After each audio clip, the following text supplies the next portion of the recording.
Good morning, good afternoon, good evening, wherever you are in the world. Welcome to FPL. Don't panic. Yeah, I wasn't sure if I was going to be back this week. I know a lot of you know I am dealing with some personal stuff this week. Thank you all for your kind messages. I really do appreciate it. But hey, football goes on. You know, who was it said? Bob Paisley, yeah. It says football's more important than life and death. He's not really right, but football definitely goes on, and I definitely distracted myself with watching a lot of the overnight football. Bizarre game week. Free hitters are the winners. Absolutely, no question about that. I'm not going to do the Bishop Brennan Cup today. I just need to go through the scores. But yeah, definitely a win for the free hitters and a sad day for the triple captainers. I had neither. I said when I did my team selection, it would be incredibly hard to get a green arrow this week without having a chip, given there was a million triple captainers.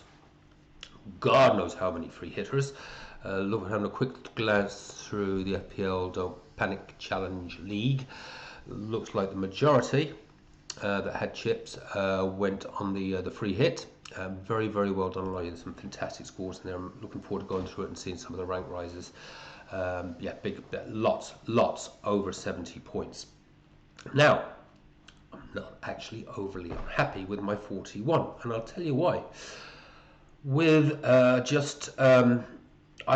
my god, you say, yeah, it could be worse. It's not a great score. No, it's not. But what a weird game week. Somehow, I mean, with the literally with a minute to go, I was actually on a green arrow, and I think either Rice either got his DEF CON or somewhere the bonus points changed. I mean, it was basically literally a point outside a green arrow. And that game actually swung back and forth quite a lot for me. I went and that Timber, if he'd actually just managed to get a bit higher, the ball had been a bit lower, I'd have been on a very bizarrely an incredibly healthy green. Strange game week. 41 points. We'll go through the team just very quickly now. So my brain's a little bit messy at the moment, guys, so I apologise if I'm jumping around a little bit. But let's have a little chat through the team, and then my thoughts around next week, where there are problems, and I think a lot of us are going to have problems. A lot of flag players now sendings off, etc.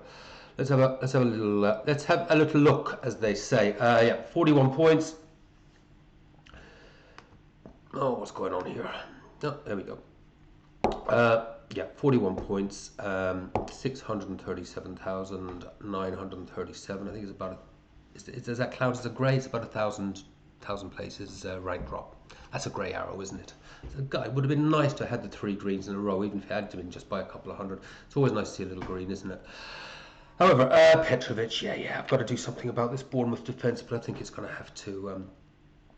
I think it's going to have to wait until we get to the 5 free transfers, because there are other things that need dealing with. They just can't keep a clean sheet. Conceding multiple goals now. Haven't seen any points from a keeper now for that must be about 4 game weeks. We'll have a look at that shortly, anyways, when we run through the spreadsheet. Timber, it wasn't the greatest day at the office for Arsenal, was it? Just getting the 1-1 draw against 10 men. Great game, really enjoyed it. My God. We'll get to some of the issues that I've got shortly, but I really enjoyed it as a football match and a spectacle, and also keeping an eye on my live rank, which was swinging wildly from plus 30,000 1 minute down to minus 20,000 the next. And then, as I said, with a minute to go, I thought, well, I'm gonna get a green this week. Let's be like the miracle green. Wasn't to be, but as I said, Timber got that header in. I think I was already counting the points, if I'm being honest, when Chelsea went down to 10 men. Stupid Desmond. Never, ever count the points until all the whistles are blown across all games. Seriously, and indeed even after that, there can be changes. Don't know if the game's quite close, if I might find a miracle point somewhere. You never know. I can't quite imagine where it would come from. Probably have to be someone else having a point or a DEF CON taken off them, and that's literally all it would take. for me just to get a rank rise. It's so incredibly tight, it really is. Mukiele, nothing there. Lacroix Palace. Well, listen, that was the United game. United fan, of course, you all know that. Yeah, I was happy. United getting an away win. Would have been happy for Lacroix to have got an assist or something, provided United got the win. But it was on. I got me Mateta points, and I got a win out of United. Nothing from Mbuma though. Get to that in a second. O'Reilly, yeah, just a 4-pointer. Yeah, City can't defend. I mean, they really can't. But as an attacking asset, he's just absolutely fantastic. Fantastic. Just really enjoys him getting into the attacking positions. Could have had one or two goal involvements. But City can't defend. And frankly, is it just me? Everyone's raving about him, and I suppose I've raved about him myself. I thought he was pretty shit on the defensive side. What was he doing in that last 10-15 minutes? He was all over the place. But as an attacking asset, love him.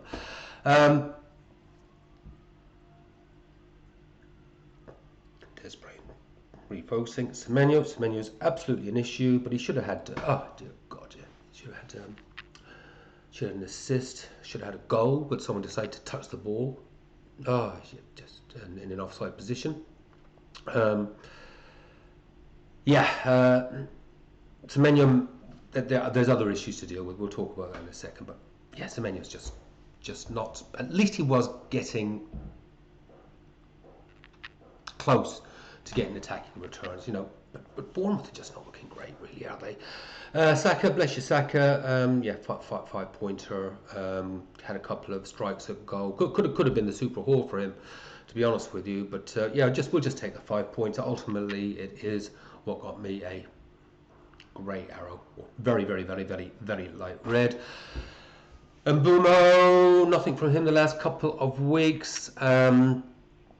Obviously off to AFCON. I'll talk about some future transfer, not necessarily plans, but thoughts when I do obviously have to move him out. But yeah, an away win for United. Well done, Bruno Fernandes owners. I have said long and often, Bruno is not a bad option. He will sometimes get you those. It's been very, very steady, 5-point hauls. I really wish I hadn't moved off him. Must be 5-6 weeks ago now, because he's obviously 100% nailed on. Just ticking along with his average of 5 points, and then boom, he'll then every now and again he'll come in with those plus 10 pointers. Again, a story for another day, because you'll see we're getting down to the Reds here shortly, and there are issues to be dealt with. Mateta, yeah, fantastic. I don't agree with this rule that if you double touch your football, that you should get to retake the penalty. As a professional footballer, double kick a ball, double touch a ball, and I wasn't happy, obviously, with the penalty, but I was happy post the penalty when United got the win. So yeah, good result in that respect. Getting the 6-pointer. Thiago, what a gem. Yeah, obviously the game saver of the week. Big question now is, as you'll see shortly in the team selection for next week, is what the hell do I do? Because he's obviously got a tough fixture, but the lad's in form. Brentford are creating chances. City's defence is shit. I think I might play him. I think so many people will either bench him or won't bring him in. I think I'll play him. Talk about that in a second. And Haaland is falling off a cliff. He's getting doubled up on. That created the space for Foden. Yeah, just talking about that, I don't know if anyone listened to me in some of my thoughts. If I did have the free hit where I go, I said my 3 lock-ins would be O'Reilly, Foden, and Haaland. You had to have Haaland because to protect yourself a little bit from the triple captainers, and that was one of the reliefs for me this week. I was actually more scared, to be honest with you, of the triple captainers, and it was actually good for me kind of that Haaland did blank. So it was a bit of luck in that respect. But the other players talk about if you were free hitting. So I've seen some great free hits there. I'll be interested when I actually get in depth in the team. I spoke a little bit about Sade or Dango. I said I'd go Dango. I bought the boy horse. It's a flat track bully. That guy and Dango came in. Well, there was a couple of other ones I was really quite hot on. Double Villa defence. Obviously, it was almost obvious, wasn't it? But yeah, I'd be really interested to take a more in-depth look at where some of these big free hit scores. There's loads of you guys over 70, so I'm going to be, when we do the Bishop Running Cup, we'll have a look at a few of the big success stories there. But I don't know if anyone listens to me. I think some of you do occasionally, but hopefully, if you got anything for anything I mentioned, where I would go. Because if I had the free hit, I would have been right up there with some of the choices. Sorry, Thiago would have been the other lock-in for me as well, of course. Yeah, so that's it. 41 points. As we can see now, trouble brewing. The bench. Dewsbury Hall. When will I ever learn? But I don't really have bench regrets there with Dewsbury Hall. Well, yeah, of course I do. I was probably more likely to start Caicedo, and I had a little thought about, do I actually take Semenyo out and put Caicedo in, or Senesi? Probably more likely Senesi. So nothing really lost there. So yeah, do you hate seeing bench points? Yes, you do. Of course you do. But it wasn't something that I had, and I probably should have into it, because he is a form. The lad's in form at the moment. I never really considered it. Slightly considered it, but not seriously considered it. So listen, I'm actually relatively, all things considered, I'm kind of happy. It's a little grey arrow. That's a shame. But it could have been so much worse. The fact that I was actually going into the, I was actually on a green arrow at the beginning of the Arsenal match, even after coming out of the three fixtures, Liverpool, Villa, well, the other one was. I was actually, I was like, how? Anyway, I'm happy. 41 points. Where does that leave us as we look at it sort of by the numbers? That leaves me, and you'll see the, so I've gone from game week 12 where I was 638,335, so I've dropped to 637,937. I absolutely take that this week. We're only a third of the way through the season. There's a long way to go, so it's absolutely fine. So game week points 41, average dropped a little bit, so I'm not happy with the average. I'm trying to strive towards the 70. It's not going so well in the last few weeks, but even with these relatively poor scores in the last couple of weeks, I've had 2 greens and a grey, so it's not awful. And it is chip season for those unlike me. I took my swings at the beginning of the season. I don't regret it. It's how I play, aggressively, try and get that head start. Hasn't worked, but I'm still well inside that top 1 million, and there is only 1/3 of the season gone. There's a long way to go. Number 1 points, really interesting to see. I talk often about game week averages, and that you'd expect the winner to finish on an average of 74 by the end of the season, but the lack of captains' returns has meant that average over the last few weeks down to an average of 70 points. That is really low for this stage of the season, especially considering it's a double chip season. That is incredibly low. That's dropped, as I say, from 74.4 to an average of 70. So I've dropped by an average of 1, but the leader's actually dropped by 4. I don't expect I'm going to catch the leader. Of course, you know that already. What I do want to catch sometime, hopefully over the next 10 game weeks, I think I'll target myself, hopefully earlier if I catch a wet sail, is to try and get closer towards that 100k, and that's also dropped down to an average of 61. So 789 points. Will have you knocking on the door, or indeed this week in the top 100k. I'm not that far away. The game is so tight at the moment. One amazing week, one good captain's call, one haul from one of the lesser owned players, and a lot of my players are, I find it bizarre really, are actually there's a number of really good differentials still in there. So hopefully we can catch that sometime soon. So let's talk about game week 14 and the problems and what do I do. And honestly, I'm not sure at this stage what I plan to do. Let's just bring her up there.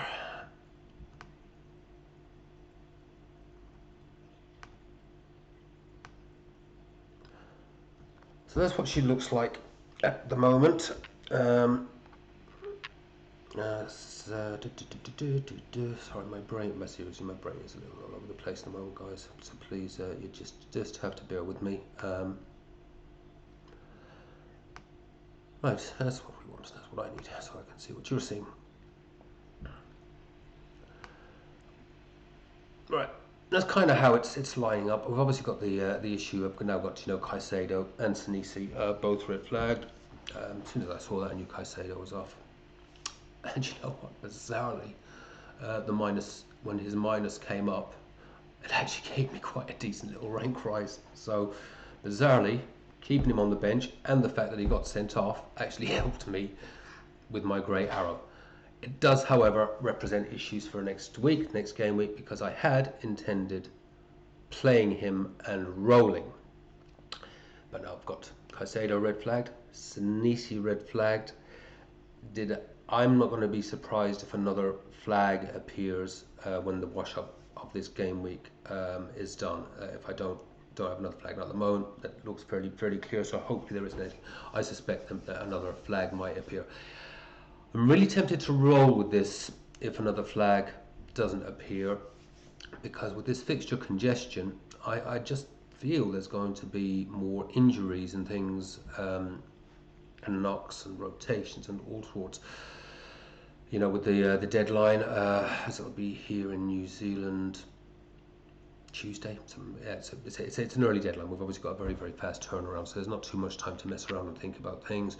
Kind of need to get our transfer plans locked in, make decisions, and lock in. But I'll be listening to the pressers with interest to make sure that 11 as I have it there are all fit and raring to go should I decide to roll. It's not an awful team. Petrovic, home to Everton. Just the Bournemouth defence. I'm going to say Timber, Brentford home, great. Lacroix, Burnley away, lovely. O'Reilly, Fulham away, not bad. Dewsbury Hall, Bournemouth away. Yeah, I've got a bit of a clash there, obviously, but you know, it happens. You can't have perfect fixtures every week. Semenyo, Everton home. I think that's a very good fixture, as I say, for Bournemouth. Again, don't mind midfielders, attacking players. You know, having them in the same fixture. Saka, Brentford home. You know, Brentford, yeah, they're capable. I think they could be capable of getting a goal at Arsenal. Is it likely? Probably not. But what was Saliba? Will Saliba still be out? Gabriel's obviously out. Just don't know. And you know, Thiago is just sharp at the moment, and Brentford know how to win penalties. How many penalties have they had this year? It's ludicrous. It's insane. And Mbeumo, West Ham home. Yeah, it's time for him to find his form. Give me a nice parting gift before he goes to AFCON. Really good fixture.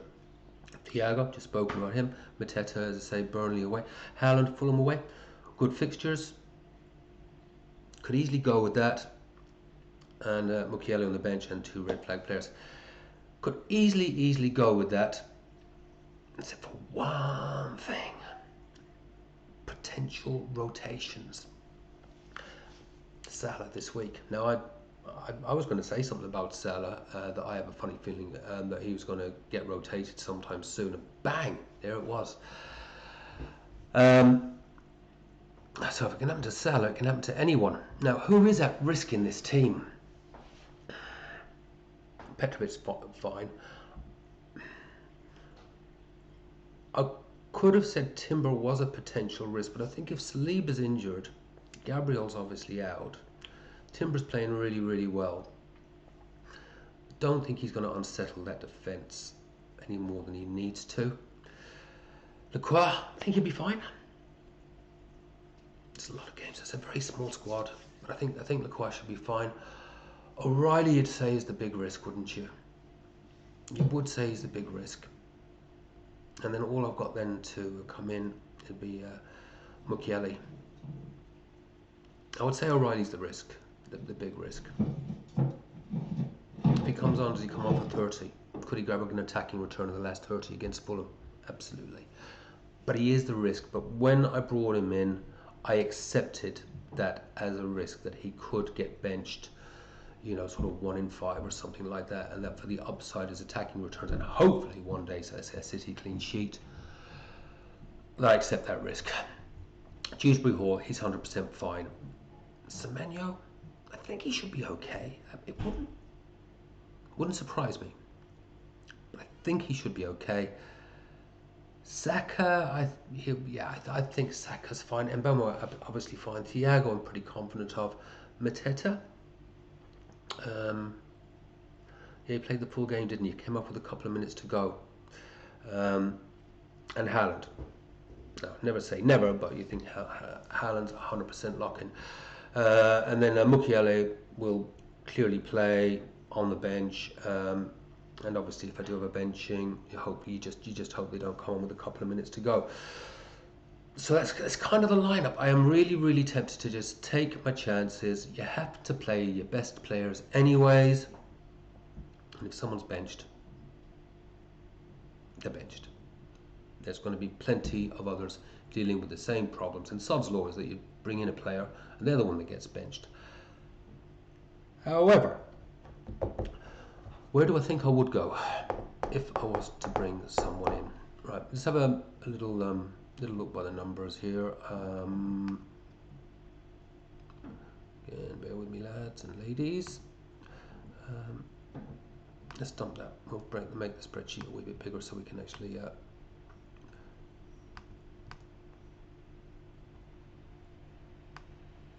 see that. Yeah, enough of that. You've seen that one. Let's get this to a decent size. Okay.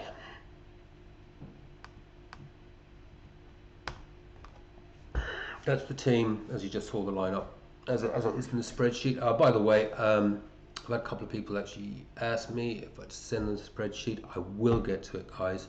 And I'll try and write a few instructions in there, sort of the way I use it. It's pretty self-explanatory, and I'll try and do a little bit of that as I just run through it this time. But as I say, I'm just dealing with some stuff this week, so just give me a couple of days, and we'll get that done for you. Anyway, let's have a little run through it. Right, so main principle of the spreadsheet. I used to work for a data analytics company for about 12 years. I'm not a data analyst. I was in marketing and sales, etc. There's a few things that they do. You know, you sort of pick up and you're trying to make predictions and forecast the future, etc., etc. And it's all about looking at the past, so you can understand the present, and then know what the weather forecast is going forward. So here I've got my last 5 fixtures, how this current team has performed in green fixtures, red fixtures, blue fixtures. That gives me an average, and then going forward we look at the weather forecast, and we sort of see what fixtures they've got going forward, and trying to perhaps bring in and plan transfers, etc., to try and keep as much green and blue in there as we possibly can.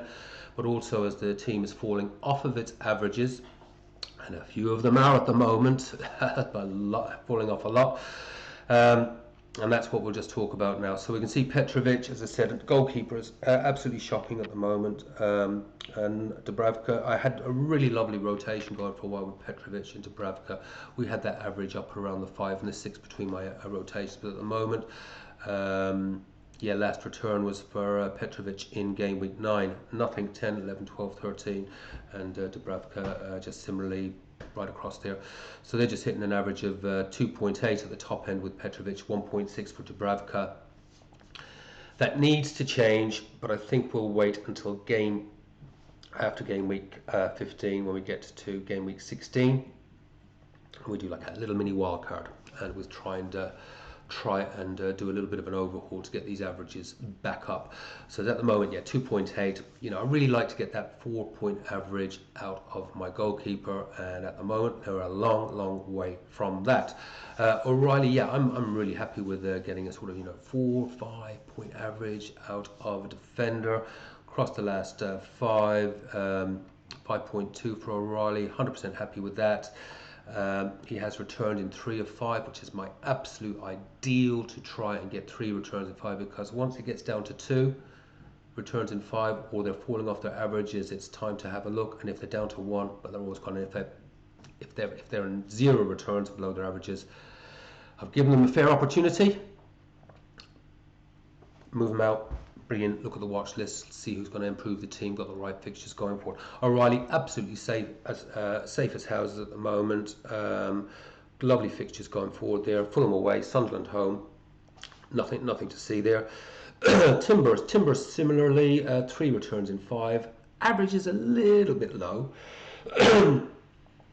Excuse me. Average a little bit low, but yet totally fine. But as I say, is O'Reilly or Timber potential rotation risks? Don't know. Just have to roll the dice, to be honest with you. Lacroix just ticking along nicely. Just the DEFCON from him this week, but 6.4 average.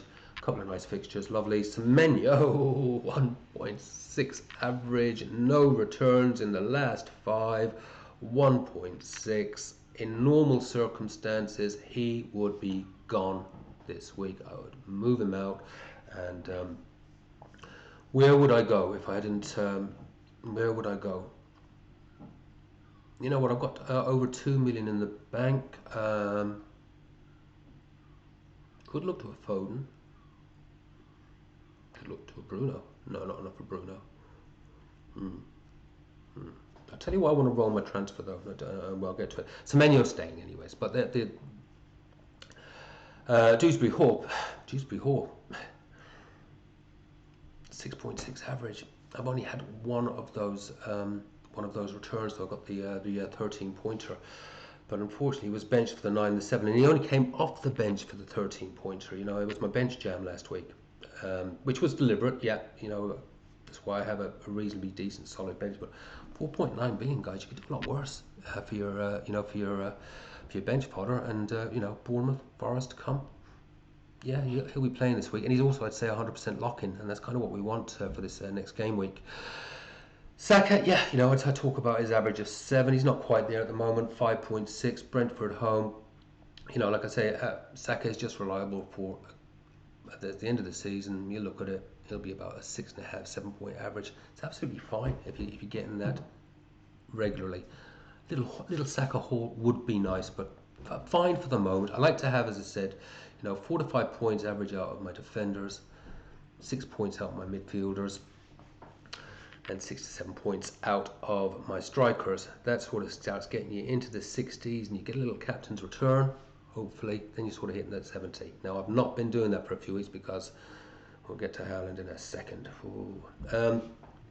And Bomo's, he's dropped the last couple of game weeks. He is really, really due a return. I think we're talking goals imminent here.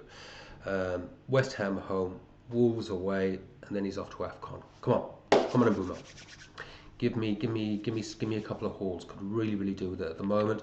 Mateta. I mean, he's only returned actually in 2 of the last 5. The average is a bit low.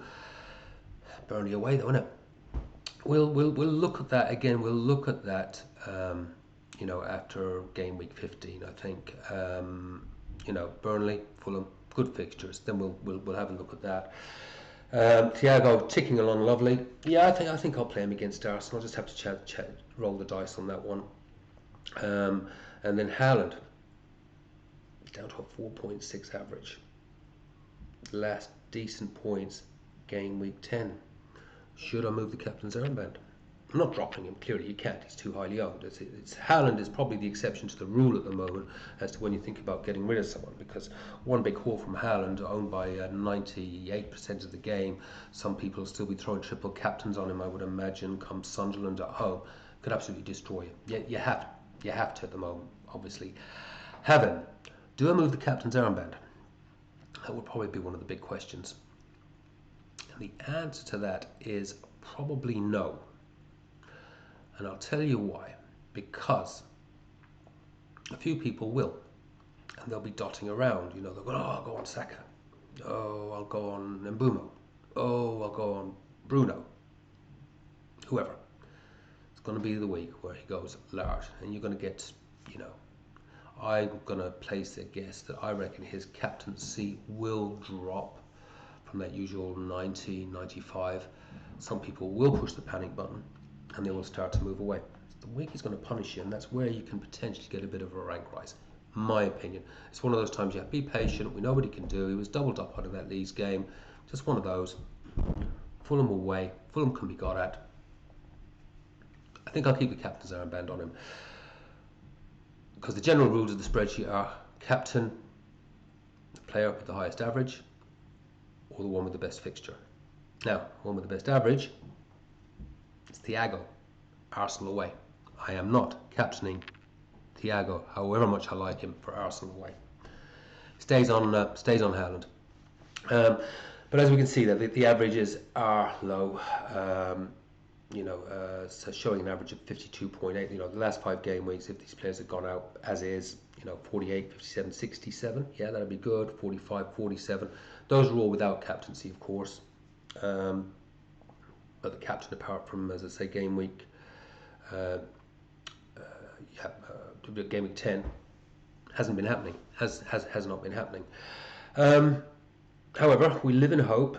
52 with the captain's return. If Haaland does do the business, could be all good. My predictions have not been great recently, and normally they're not spot on, but they're within a decent range. But they've not been great recently, have they? So hopefully we can start to get that back on track. 52 with a nice goal or two from Haaland. That will do nicely, and then we'll be sort of ticking up towards that 70. And who knows, maybe we just might get that haul from somewhere. It's back to the question: do I do a transfer? What do you think? Here are my thoughts. I've made absolutely no decisions on this. I'm leaning towards the role, even though there is risk in it. Because I actually don't mind the look of that team. I actually don't mind the look of the team, provided they all play. And that's the risk we're all going to be taking. We're all going to be taking that risk this week. If I was to make a transfer, I haven't got the fixtures up there, but they've got 2 home fixtures. I think they're looking better. I'd be looking at Newcastle just for a couple of weeks punt, maybe, because if I was to do a transfer, and I'm not averse with the 5 free transfers coming in for game week 16, to having a couple of punts. And if I was going to take a punt this week, I would probably look at Newcastle, and I'd potentially look at the defender. Now I know everyone's going about Malik Chow. Seems almost ironic now. I don't know how many of you remember the rap I did weeks and weeks and weeks ago about taking hits with my little Eminem rap thing. I think my last line, one of the lines, it was maybe Malik Thior works. Fuck you, Desi. He does work, doesn't he? Fuck. I was joking at the time, but not Malik Thior. I had to pronounce it Thior to go with the Eminem rap. I set all my lawsuits. Fuck you, Debbie. Malik Thior works. Fuck you, Desi. Sorry, totally unnecessary. That wasn't it. I've got license to do whatever I want this week. No, I like Lewis Hall. I think he's a fabulous player. Really tempted to bring him in, because I wanted to actually do something with that Bournemouth defence for a bit, as it's just bombing, and is this red flag now on Sinisi the perfect opportunity just to do that? That'd be my big temptation, and I would absolutely go Lewis Hall. What puts me off it slightly is, yeah, I've got plenty of money, that's an easy move, but I've also got enough money. I worked it out, I can't remember exactly what it is. It's a move from Mbumo, maybe in 15, maybe in 16, to a certain Cole Palmer. And there are ways of getting there, or I could do that next week. I could move some menu out potentially, in game week 15. Yeah, game week 15. If I wanted to move some menu out, and I had that extra, if I had the 2 transfers, I would be able to do that relatively easily. That is why I want to roll the transfer. What do you think? I do like Hall. 2 good fixtures, home fixtures, Newcastle home. Goal threat. He got an assist. He did incredibly well for me last year. Strengthens the team a bit, gives me a bit of a deeper bench in case we get any last minute news around rotations or anything like that, or indeed yellow flags. Really tempted, really tempted. So those are my choices.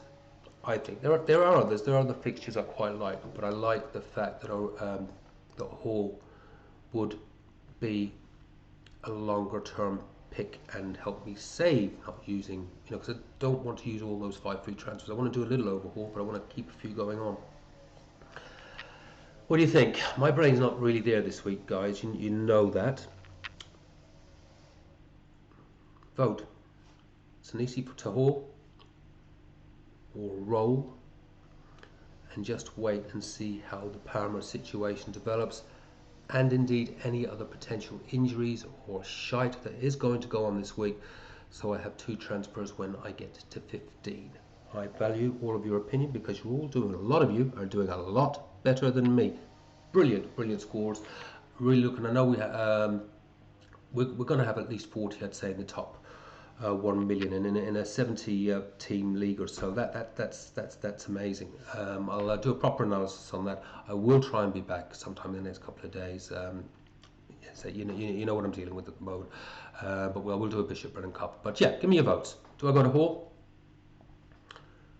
from Senesi, or do I roll and wait for potential Palmer in 15?